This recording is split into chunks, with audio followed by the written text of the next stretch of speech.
Deux visites. D'abord celle du ministre de l'Emploi et de la formation professionnelle en compagnie de son homologue marocain. Puis c'était ce matin à l'Agence nationale pour l'emploi. L'autre visite, c'est celle effectuée par le ministre de l'Équipement et des Transports à Rosso, et c'était hier.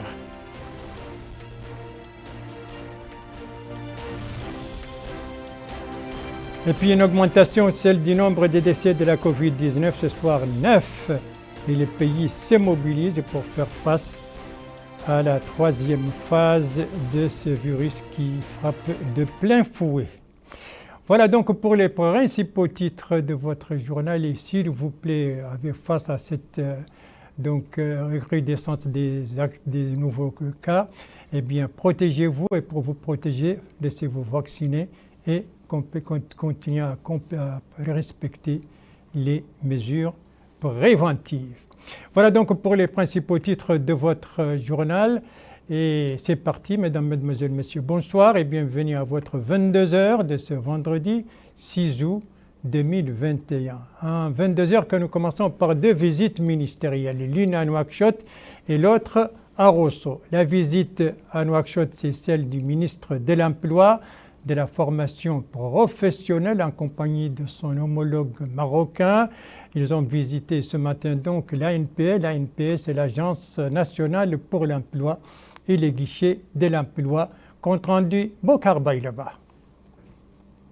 Le guichet Teshkil dans la Moukata de l'Iksar. La structure gère un système qui permet de conseiller, orienter, informer et développer les capacités des demandeurs d'emploi. C'est cette structure qui a fait l'objet de la visite du ministre de l'Emploi et de la formation professionnelle, Taleb Sid Ahmed, accompagné du ministre marocain du Travail et de l'insertion professionnelle, Mohamed Mgerkaz. Sur place, la délégation a été édifiée sur l'originalité du système, les tenants et les aboutissants de ce programme. La mise en œuvre des guichets Teshkil s'inscrit dans le cadre du programme priorité du président de la République, qui vise à rapprocher le service du citoyen, créer des opportunités d'emploi, entre autres. Autre structure ayant fait l'objet de la visite de la délégation, il s'agit de l'Agence nationale pour l'emploi ANPE. Elle a pour vocation d'accueillir et orienter les demandeurs d'emploi. Elle s'attelle au développement des compétences, la qualification, l'insertion et la formation au sein des établissements. Elle dispose également d'un système d'information avancé qui rend de grands services à tous les clients et partenaires de l'agence selon leurs besoins. Au terme des visites, le ministre de l'Emploi et de la formation professionnelle, Taleb Sid Ahmed, a expliqué que la visite du ministre marocain est importante car elle a donné une impulsion aux relations entre les deux pays, notamment en ce qui concerne l'emploi et la riche expérience marocaine dans ce domaine. Il a ajouté que ce partenariat intervient à une période critique pour le monde entier, notamment pour le secteur de l'emploi, car de nombreuses personnes ont perdu leur emploi à cause de la pandémie de Covid-19. Taleb Sid Ahmed a rappelé l'ouverture des guichets emploi dans toutes les wilayas du pays afin de rapprocher les services des citoyens. À son tour, le ministre marocain de l'Emploi et de la formation professionnelle, Mohamed Mgerkaz, a indiqué que cette visite s'inscrit dans la continuité des relations de coopération dans le domaine de l'emploi. Et cela a abouti à un accord important qui a été signé dans le domaine de l'emploi et de la formation professionnelle. L'hôte marocain a souligné que cet accord sera mis en œuvre prochainement pour permettre à notre pays de tirer les leçons de l'expérience marocaine et au Maroc de bénéficier également des innovations des Mauritaniens. Pour rappel, la question de l'emploi constitue une priorité pour le gouvernement mauritanien. Et cela se reflète dans les programmes et chantiers ouverts dans tous les secteurs visant la promotion de l'emploi et l'intégration du plus grand nombre de demandeurs de travail. L'emploi donc concentré de cette visite du ministre marocain du Travail et de la formation professionnelle et en compagnie de son homologue mauritanien. Ils étaient ce matin donc à l'Agence nationale pour l'emploi et ils ont également visité les guichets Teshkil, autrement dit les guichets emploi. Leurs collègues de l'équipement et des transports, lui, étaient à Rosso pour une visite d'information. Et ça, c'était hier. Alors, quel était l'objectif principal de cette visite du ministre de l'Équipement et des Transports?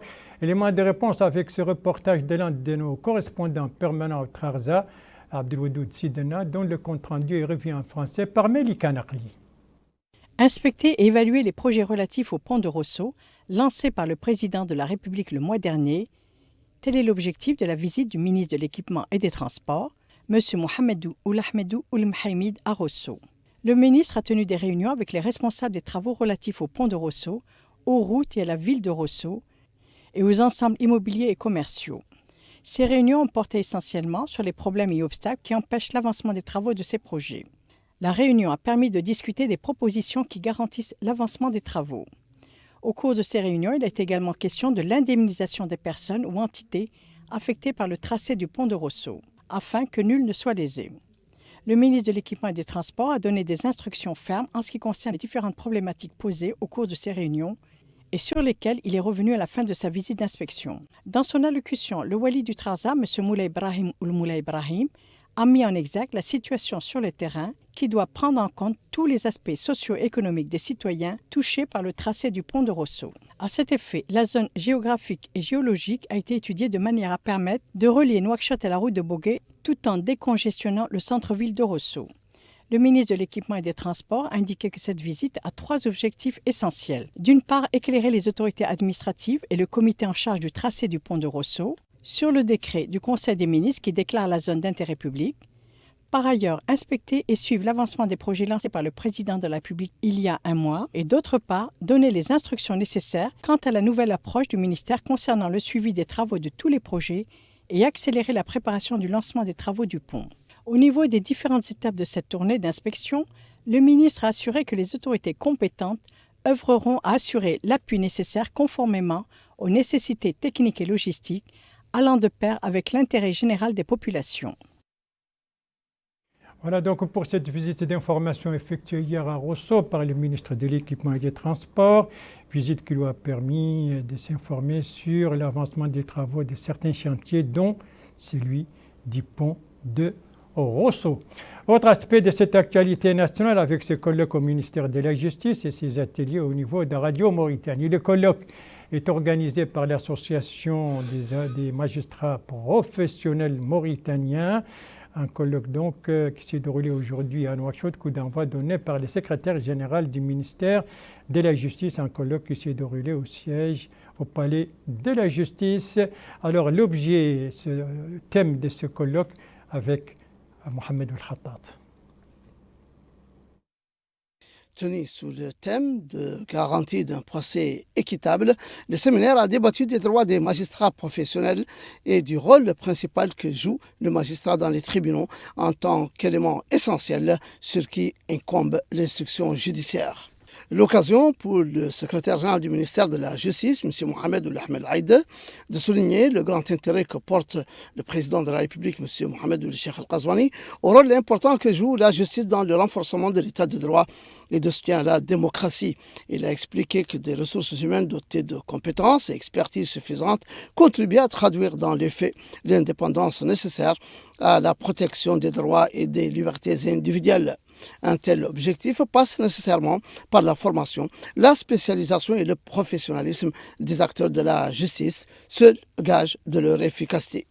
Le secrétaire général a ajouté que le gouvernement mauritanien a approuvé en 2019 la politique sectorielle du département et la stratégie nationale d'accès à la justice qui vise à rapprocher celle-ci des justiciables à travers la réforme de l'organisation judiciaire et en la rapprochant culturellement des citoyens en leur faisant connaître leurs droits et leurs devoirs.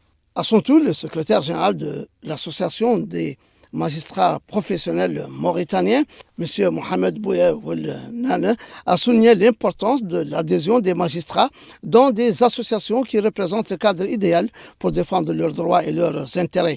Il a souligné que la communauté judiciaire a été témoin dans le passé de plusieurs expériences collectives qui n'ont pas répondu aux aspirations des magistrats en matière d'unité et de concertation dans l'action pour faire face aux défis, ce qui a fait perdre confiance à beaucoup d'entre eux dans l'action collective.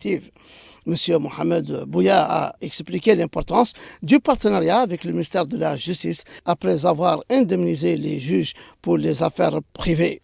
Il est à noter que l'ouverture du colloque s'est déroulée en présence du vice-président de la Cour suprême, du substitut du procureur de la République près la Cour suprême et du bâtonnier de l'Ordre national des avocats. Voilà, c'était donc un colloque à l'occasion du premier anniversaire de l'Association des magistrats professionnels mauritaniens, colloque organisé aujourd'hui à Nouakchott sous le thème « Garantir un procès équitable ». Et puis l'atelier dont je parlais, les ateliers de Radio Mauritanie, sont au nombre de 2. Ils portent sur les Saint-Coran et la Sunna du prophète Mohammed, paix et salut sur lui.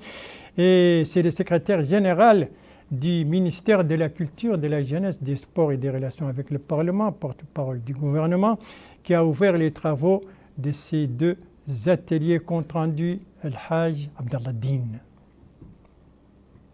L'ordre du jour de ces 2 ateliers comprend l'organisation des 2 séances d'audition. La première est consacrée à l'enregistrement et à la diffusion du Saint-Coran. La seconde est dédiée à l'audition de la Sunna du prophète Mohammed, paix et salut sur lui.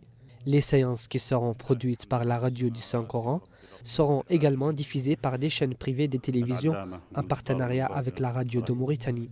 Ouvrant ces ateliers, le secrétaire général du ministère de la Culture, de la Jeunesse, des Sports et des Relations avec le Parlement, M. Mohamed Ould Souidet, a salué l'effort mené par la radio de Mauritanie en termes de production des livres sonores du Saint-Coran, ainsi que l'organisation de 8 éditions du concours de mémorisation et de psalmodie du Saint-Coran, en plus des séances scientifiques sur la Sunna du prophète.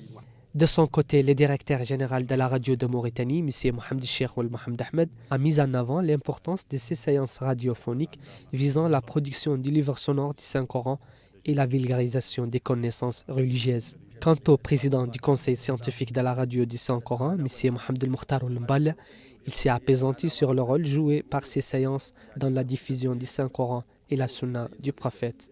Cette cérémonie d'ouverture des séances scientifiques s'est déroulée en présence de nombreuses personnalités, dont des érudits et des lecteurs du Saint-Coran.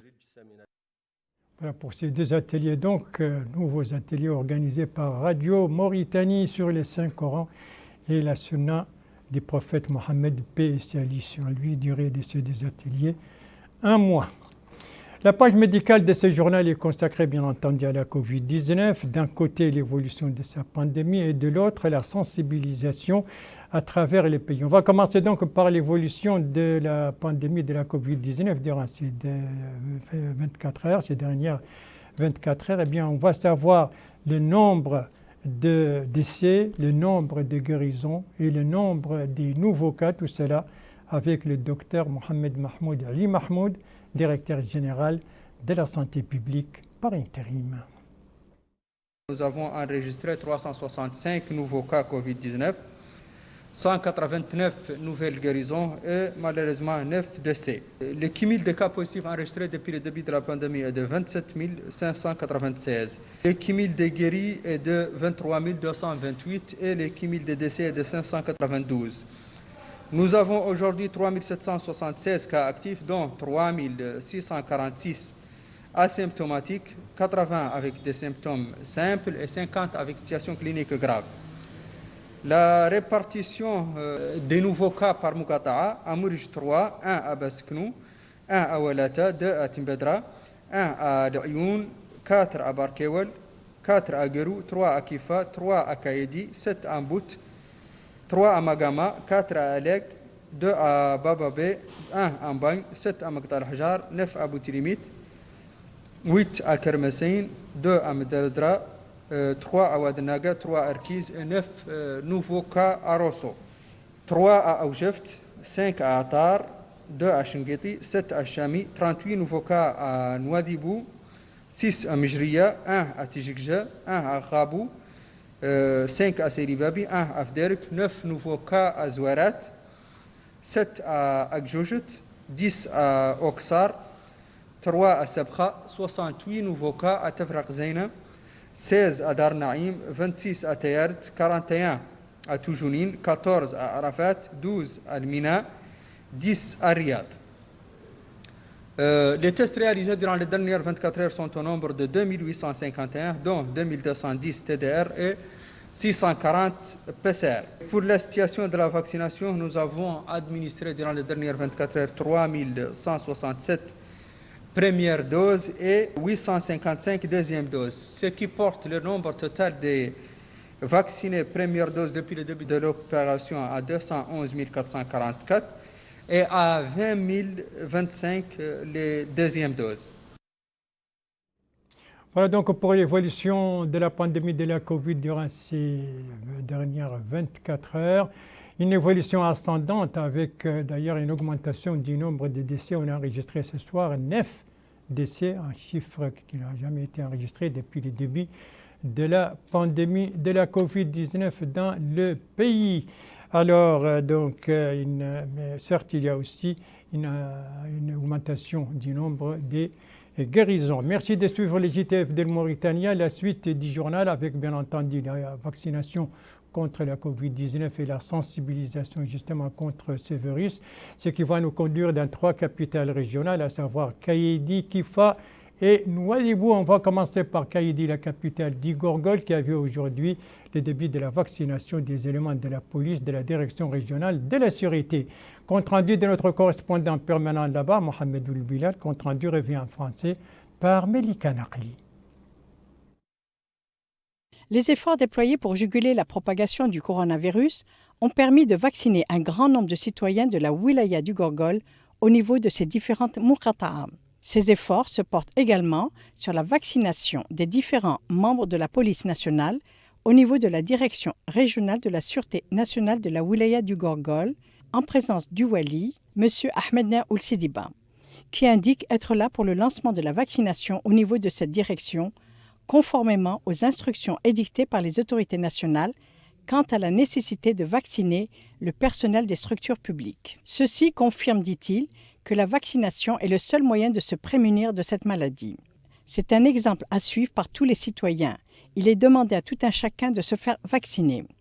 L'opération de vaccination des membres de la police de la wilaya du Gorgol se poursuit afin de les prémunir de la pandémie. Le directeur régional de la sécurité nationale au niveau de la wilaya du Gorgol, le commissaire principal, Talebouya Oulsaïd, déclare que cette opération de vaccination a lieu conformément aux instructions du directeur général de la Sûreté nationale, et ce, en présence du wali de la wilaya du Gorgol. Elle touche tous les membres de la Sûreté nationale. L'opération se déroule dans de bonnes conditions, indique-t-il. Le gouvernement déploie tous les moyens logistiques et humains nécessaires au succès de cette opération de vaccination pour prémunir la population de cette pandémie. La vaccination donc également dans la Muqata'a de Kifa, la capitale donc de la Saba. Là aussi, les populations commencent de plus en plus à se rendre dans les centres de santé pour se faire vacciner contre la Covid-19. C'est ce qu'a constaté notre correspondant permanent, Moutali Sadr, dont le compte rendu revient en français par Al-Hajj Abdalladdin. Le centre hospitalier de Kifa continue d'accueillir les personnes désireuses de se faire vacciner afin d'être immunisées contre le virus mortel. Sinopharm et AstraZeneca sont les 2 vaccins les plus administrés par le staff médical de ce centre hospitalier. El-Alim Oul Mohamed Ahmed, infirmier dans cette structure sanitaire, affirme que les vaccins sont sûrs et ne provoquent aucun risque sur la santé des personnes vaccinées. Il ajoute que les unités de vaccination sont nombreuses et disponibles dans plusieurs localités de la wilaya. Elles connaissent une affluence notoire, dit-il. Plus de 500 personnes ont déjà été vaccinées. Les personnes qui se sont fait vacciner affirment que la vaccination est devenue indispensable en cette période et qu'elle doit être effectuée en application des recommandations sanitaires. Il indique que la procédure en elle-même est simple et ne prend pas beaucoup de temps. Les vaccins administrés en Mauritanie contre la Covid-19 sont sûrs et leur efficacité thérapeutique est approuvée médicalement. Cette sensibilisation, bien notre capital économique n'est pas en reste. Dans le cadre de cette sensibilisation et autour du respect des mesures préventives et autour de la vaccination. Une sensibilisation qui se poursuit dans tous les lieux publics, y compris les mosquées. Une sensibilisation qui s'accompagne d'une campagne de distribution des masques qui a commencé aujourd'hui. Des éléments, des informations qui nous ont été communiquées par nos correspondants régionaux dans notre capitale économique, des informations mises en français par Bokar Baïleba. Cette campagne de 3 jours touchera des marchés, des mosquées et des lieux à forte fréquentation populaire.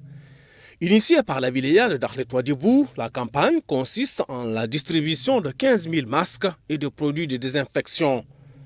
D'ailleurs, le Wali Yahya Cheikh Mohamed Val a déclaré que le lancement de cette campagne s'inscrit dans le cadre des efforts de l'État dans la lutte contre la pandémie de coronavirus. Il a exhorté les habitants au respect de la circulaire émise par le ministère de l'Intérieur et de la décentralisation concernant l'imposition du port du masque au niveau des marchés et d'autres lieux publics. Cet habitant affirme que la lutte contre la pandémie doit être soutenue en permanence par toutes les personnes de bonne volonté. Et pour les responsables des équipes de la campagne, rien n'a été laissé au hasard.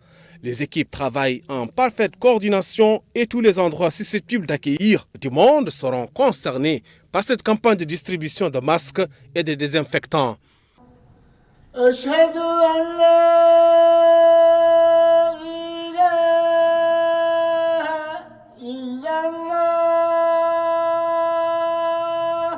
Si la wilaya s'active pour distribuer des masques, les mosquées, elles, se mobilisent pour sensibiliser les habitants sur les mesures préventives décidées par l'État. Pour ce faire, les imams et fidèles affirment que la fréquentation du lieu de culte suppose le respect des gestes barrières en cette période où le nombre de cas de contamination monte en flèche, surtout dans notre capitale économique, donc la prévention reste de mise. Voilà donc pour cette campagne de vaccination et de sensibilisation qui nous a conduit dans 3 wilayas, à savoir le Gorgol, la Saba et le wilaya de Dakhlet Ouadhibou, pour justement sensibiliser les populations autour des dangers de la Covid-19, dont l'évolution donc continue d'être importante, car ce soir on a enregistré donc 365 nouveaux cas et surtout 9 décès, sans oublier bien entendu qu'on a enregistré également 189 guérisons. Voilà, après la page médicale et une page économique avec cette réunion à Rosso, la capitale du Trarza. Il s'agit d'une réunion relative à l'action de la CDD, autrement dit la Caisse des dépôts et de développement dans la wilaya du Trarza, avec une réunion, cette réunion donc s'est tenue aujourd'hui, ce matin, à Rosso. Alors l'objet de cette réunion, c'est ce que nous dit notre correspondant permanent, Mohamed Mahmoud Baha, dont le compte-rendu est revu en français par Mohamed Khattat. L'objet de la réunion est de discuter des problèmes faisant obstacle aux bénéficiaires des aides de la Caisse dans toutes les muqata'at de la wilaya et la nécessaire implication des maires dans cette opération pour déterminer les zones et les personnes devant en bénéficier pour accélérer la locomotive du développement local.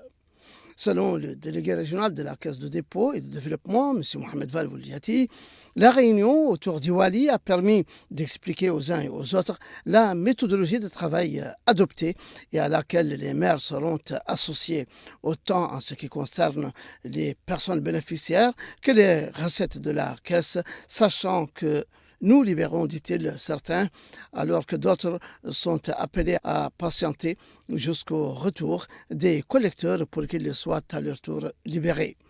La réunion a examiné et résolu les questions posées et a débattu des propositions suggérées par certains maires en vue de mettre en place une approche nouvelle devant permettre aux citoyens de profiter de ce service. Pour le maire de Boutilimit, M. Issa Ould Rajil, la réunion était instructive et nous espérons, dit-il, que la Caisse de dépôt et de développement pourra être plus proche des citoyens, notamment de Boutilimit, un peu éloigné de Rosso. De son côté, le maire de Tigunt, M. Mohamed Mustafa Lebete, il y a des insuffisances qu'il fallait combler et nous l'avons souligné. Et cette réunion a permis d'associer les maires qui feront partie des commissions locales par Muqata. C'est dire qu'une nouvelle étape, caractérisée par la coordination et l'action commune, est fort attendue entre la délégation de la Caisse de dépôt et de développement, les maires et les autorités administratives locales. Et ça, c'était une réunion donc, qui s'est tenue ce matin à Rosso relative à l'action de la CDD, la Caisse de dépôt et de développement, dans la wilaya du Trarza. C'est ainsi que s'achève ce journal. Merci madame, mademoiselle, monsieur de l'avoir, merci à vous madame, mademoiselle, monsieur de l'avoir suivi. Merci bien entendu aux équipes rédaction et les techniques qui ont participé à sa conception. Je vous en rappelle les principales informations. Ici, c'est la visite du ministre de l'Emploi et de la formation professionnelle en compagnie de son homologue marocain au guichet Techri, l'emploi, et à la NPE, l'Agence nationale pour l'emploi. Ici, c'est une autre visite ministérielle, cette fois à Rosso, celle du ministre de l'Équipement et des Transports pour certains chantiers, dont celui du pont de Rosso. Et ici, c'est l'évolution de la pandémie de la Covid-19. Vous l'avez vu, on a enregistré pour la première fois ce soir 9 décès depuis le début de la pandémie, alors que se poursuit la campagne de sensibilisation et de vaccination à travers le pays. Et n'oubliez pas donc de vous faire vacciner et de continuer de respecter les mesures préventives. Tout cela ne demande pas beaucoup d'efforts pour la vaccination. Et on vous demande tout simplement de vous munir de votre carte d'identité nationale et de vous rendre dans le centre de santé le plus proche. C'est tout ce qu'on vous demande. Et pour les mesures préventives, pas beaucoup d'efforts non plus, sinon la volonté de les respecter. Et ce sont des gestes barrières qui permettent de sauver des vies. Votre santé est entre vos mains. Prenez soin de vous pour vous préserver et préserver les autres. Et si vous aimez vos proches, eh bien, pas d'approche et pas non plus de reproches. Et n'oubliez pas non plus que tous vaccinés, tous protégés. Sur ce, je vous souhaite une très très bonne fin de soirée, une très très bonne fin de semaine. Et je vous donne rendez-vous, Inch'Allah, demain à la même heure, 22h. Bonsoir.